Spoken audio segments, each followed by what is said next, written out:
नमस्कार, हरे कृष्णा। कैसे हैं आप सब? आप सब भक्तजन बहुत अच्छे होंगे। ठाकुर जी के अपार कृपा आप सब पे बरस रही होगी। तो हमारा आज का भक्ति की शक्ति के चमत्कार, आज का जो पाठ है वो 6 पार्ट छठी श्रृंखला शुरू कर रहे हैं, जिसका जो शीर्षक है एक भटकती हुई आत्मा को महामंत्रों और हवन की शक्ति के साथ बांधना, उसे मुक्ति प्रदान करना। तो ये जो आज की घटना है ये सत्य घटना है और ये घटना पंजाब की है। तो हमारे गांव की ही समझिए कथा है जो हमारी आंखों सामने देखी हुई है। तो वो आज हम आपसे साझा करेंगे। देखिए, जो हमारे सनातन धर्म के अंदर जो हमारे महामंत्र होते हैं, जिन मंत्रों का हम रोज़ अपनी ज़िंदगी में उच्चारण करते हैं, वो मंत्र कोई भी हो, उन मंत्रों को कभी भी ऐसा मत समझिए कि इन मंत्रों को भजने से कुछ नहीं होता। उन मंत्रों का वाइब्रेशन, उन मंत्रों का जो चमत्कारिक गुण होता है वो हमें तब दिखाई देने लगता है जब हम उन्हें, जैसे एक भोजन, हमारे शरीर को भोजन की ज़रूरत होती है तो शक्ति के लिए हम लोग भोजन का पान करते हैं, उसी प्रकार हमारी आत्मा को बढ़ावा और बल शक्ति प्रदान करने के लिए हमें भगवान के मंत्रों का और हवन, जो हम हवन करते हैं, जो उसमें आहुतियाँ डालते हैं, जो मंत्र बोलकर आहुतियाँ डाली जाती है, जो उससे जो शक्ति ऊर्जा पैदा होती है, उससे हमारी आत्मा को बल मिलता है और हमारा जो ऑरा होता है वो पॉजिटिव होता है और हमें बाहर की नकारात्मक शक्तियों से, बुरे प्रभावों से हमारी रक्षा करता है, यानी कि वो हमारा एक सुरक्षा कवच होता है। तो देखिए, हमारे गांव में एक हमारी बहन थी। तो ये जो हमारी बहन है, इसके 2 बेटे हैं। एक जो इसका छोटा बेटा है वो जैसे इंटरनेशनल प्ले करते हैं, जैसे हॉकी, या वो हॉकी में था, हॉकी के लिए सिलेक्ट किया गया था उसको पंजाब की तरफ से। तो वो घर पे आता था महीने में एक, उसकी ट्रेनिंग चालू थी कैंप में, तो आता था महीने में 1 बार आता था, 2 बार आता था, फिर वो वापस चंडीगढ़ चला जाता। तो क्या हुआ, एक दिन वो लड़का जब शाम के समय घर आ रहा था तो आते आते सड़क के ऊपर इतना ट्रैफिक हो गया, तो लोग बाहर निकल के देखने लगे अपनी गाड़ियों से कि भाई क्या हो। सबको होता है ना, जब ट्रैफिक बंद हो जाए, रुक जाए, तो लोग अपनी गाड़ियों से बाहर निकल के देखते ही है ना कि भाई कैसा एक्सीडेंट हो गया, क्या हो गया मतलब। तो ये लड़का भी अपने रिक्शा से उतरकर देखने को गया कि भाई क्या हुआ, क्यों इतना ट्रैफिक रुका पड़ा है और 1-2 घंटा हो गया गाड़ी आगे नहीं चल रही है।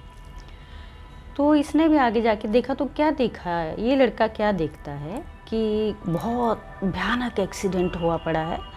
कोई कार है, 2 कारों का आपस में बहुत भयंकर एक्सीडेंट हुआ है और इतना भयंकर एक्सीडेंट हुआ है कि वो जो कार में से लोग लाशों को बाहर निकाल के रख रहे हैं, कारों के तो मानो अब स्टिकर ही बन चुके, इतना गंदा भयंकर एक्सीडेंट हुआ पड़ा है। तो उसमें से जो बेचारे लोग लाशों को खींच के बाहर निकाल के रख रहे, तो साइड पे लगा रहे, सड़क के साइड पे, तो लोगों को आवाजाही के लिए जगह फ्री कर रहे वहाँ से, ताकि और गाड़ियाँ आगे पास होती जाए, निकलती जाए, ताकि लोगों को ट्रैफिक का सामना इतना ना करना पड़े। 1 घंटे से गाड़ियाँ रुकी पड़ी थी। अब ये जो लड़का है, इसने वो लाशें देखी, तो ये लड़का होता है ना कि कितने लोग मर गए, कितनी साइड पे लगा रहे थे लाशों को, तो उनमें से एक लड़की भी थी। लड़की रहेगी 16-17 साल की, जो मरी है उस एक्सीडेंट में। अभी वो जैसे ही वो बहुत भयानक हादसा हुआ होगा, तो वो लड़की जब कार के अंदर थी तो उसको पता नहीं, भगवान ही जाने उसको कैसी भयंकर चोट लगी कि उसकी जो आँखें थी ना, दोनों आँखें वो ऐसे बाहर को लटकी हुई थी। वो लड़की मर गई थी मगर उसकी दोनों आँखें जो हैं वो ऐसे लटकी हुई थी बाहर की तरफ। अब ये जो लड़का है ना, इसने वो लड़की की जो आँखें ऐसे लटकी हुई है उसको बहुत ध्यान से देखता रहा।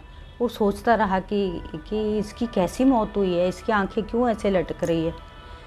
अब ये उसको देखता रहा और वो जो लड़की की जो आत्मा थी ना, वो इस लड़के के अंदर आ गई वहाँ खड़े खड़े ही।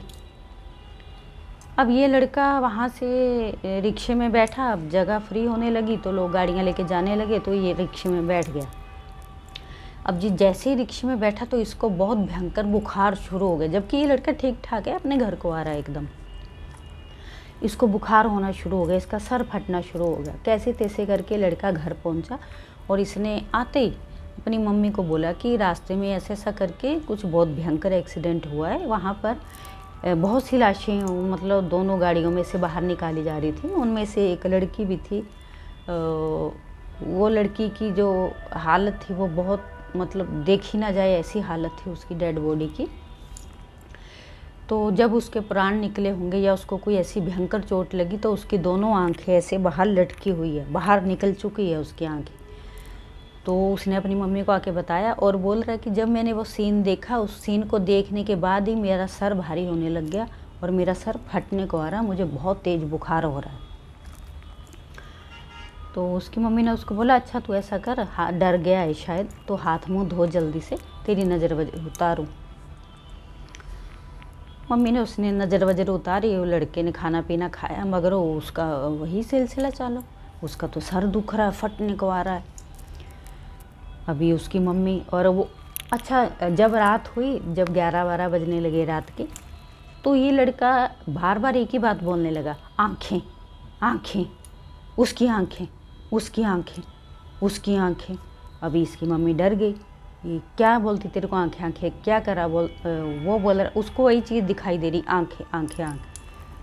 तो इसकी जो मम्मी है वो हमारे साथ में 2-4 घर छोड़ के है, तो वो रात को 11 बजे आई और उसने मेरा गेट खटकाया कि दीदी जल्दी से आओ, ऐसा ऐसा करके आप देखो मेरी बेटी को कुछ हो गया।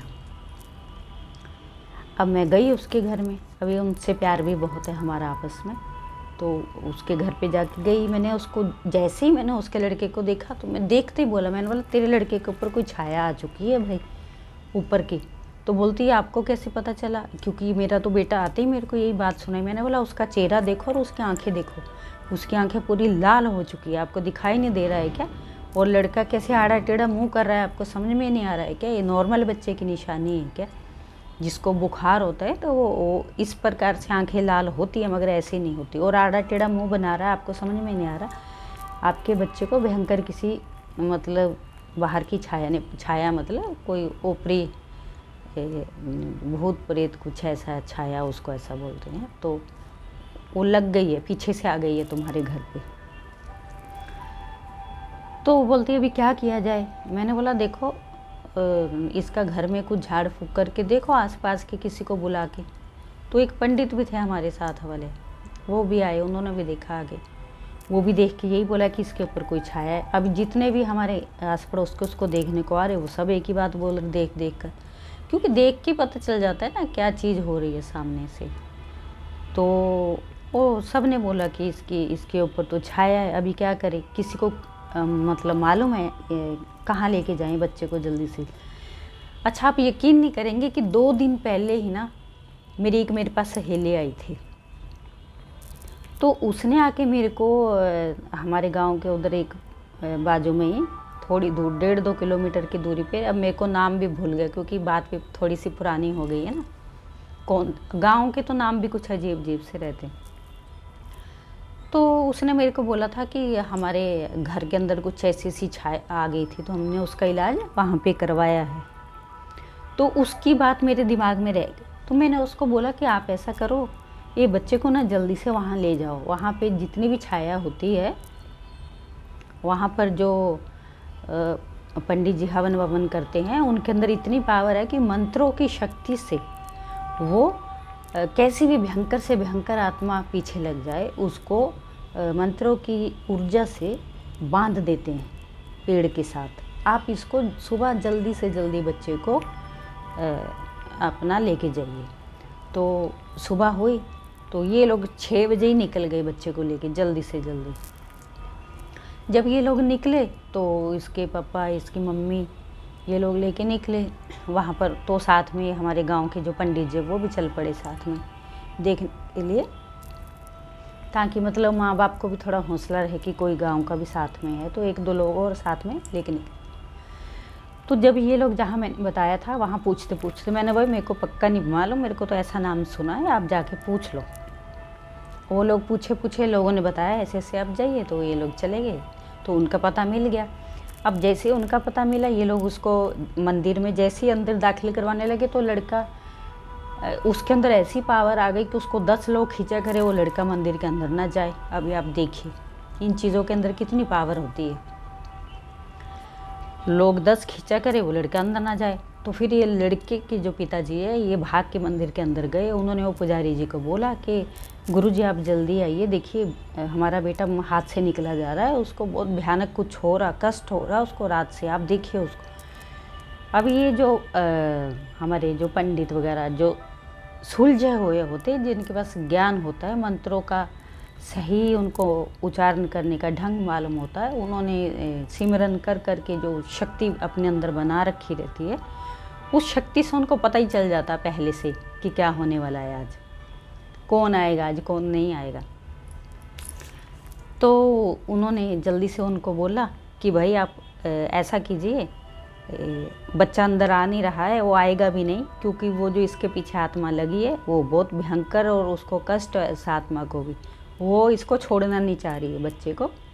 तो उन्होंने गंगा जल भेजा, लो आप जाके पहले उसके ऊपर ये गंगा जल लो और उसके ऊपर छिड़को, जैसे ही छिड़कोगे उसका सिर हल्का होगा तो मंदिर के अंदर आएगा। तो उन्होंने गंगा जल छिड़का, वो बच्चा एकदम हल्का हुआ तो उसको मंदिर के अंदर लेके आए। तो उसको लिटा दिया, लिटा के उसके ऊपर उन्होंने झाड़ा किया और उस मंदिर के अंदर 24 घंटे हवन चलता ही रहता है। हवन सामग्री डाल के कोई ना कोई आके हवन मतलब पूजा करवाता ही रहता है और हवन चलता रहता है।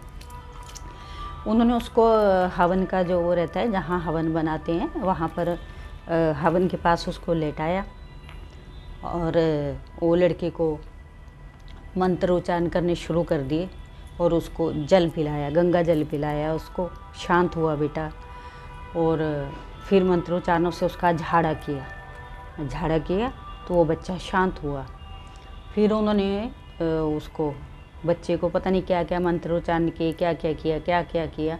फिर उसको बच्चे को ले जाके पेड़ के पास खड़ा किया और फिर उसका कुछ फिर मंत्र पढ़ के उसको धागे के रस्सी के साथ, लोहे की जो रस्सी रहती तांबे की, उसके साथ ऐसे ऐसा करके बांधने के बाद बच्चे को वापस अंदर लेके आए। फिर पंडित जी ने बताया कि मुझे मालूम था कि तुम आ रहे हो, इसलिए मैंने पहले से ही ये सामान बना के रख दिया था कि आज कोई ऐसा भक्त आ रहा है जिसको इतनी परेशानी है।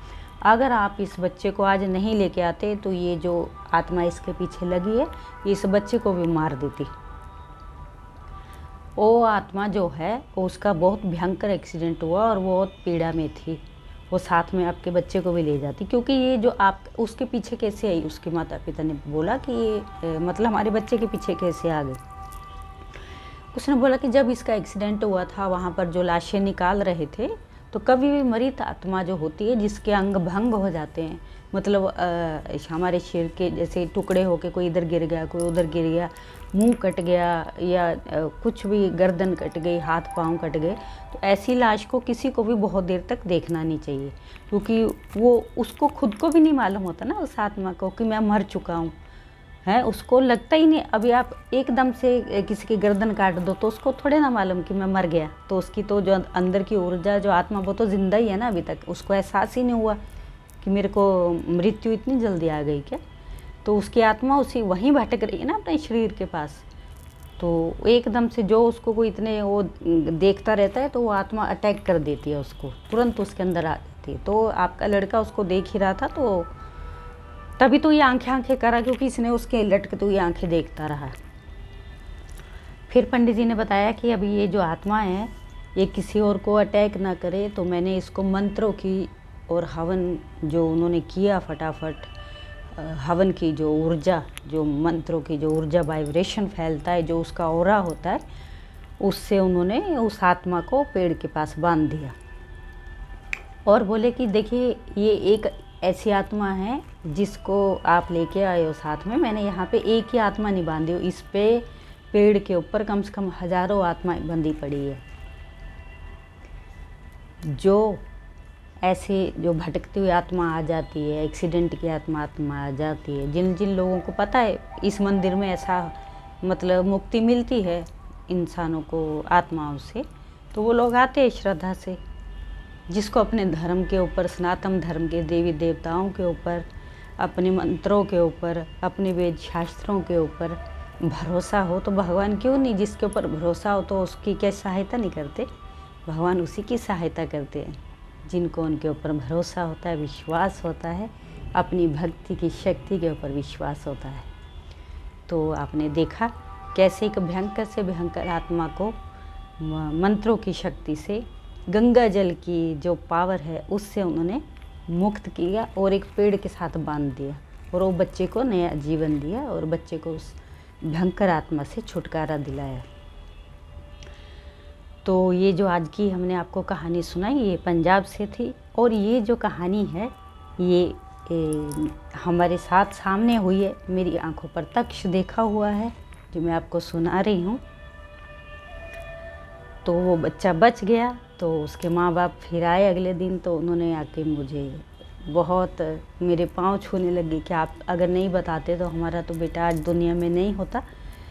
तो मैंने बोला कर्म करावन आप पे, आप मानुष के कुछ ना ही हाथ, करने वाला वो मालिक बैठा है, वो किसी के भी मुंह से निकलवा देगा ना कि जिसकी उम्र है वो कैसे भी करके बच जाएगी, जिसकी अभी नहीं है वो आप कुछ भी कर लो, जाना है तो जाना है, मृत्यु तो अटल सत्य है, सबको जाना है। समाज जिसका आ गया उसको फिर कोई रोक नहीं सकता। तो अपने जीवन को सार्थक बनाने के लिए हमें हमेशा भगवान का नाम सिमरन करना चाहिए। घर के काम काजों से जब भी आपको समय मिले तो भगवान के सत्संग के साथ जुड़िए। सत्संग का मतलब ये नहीं कि आप पूजा पंडालों में जाओ, बार बार मंदिरों में जाओ।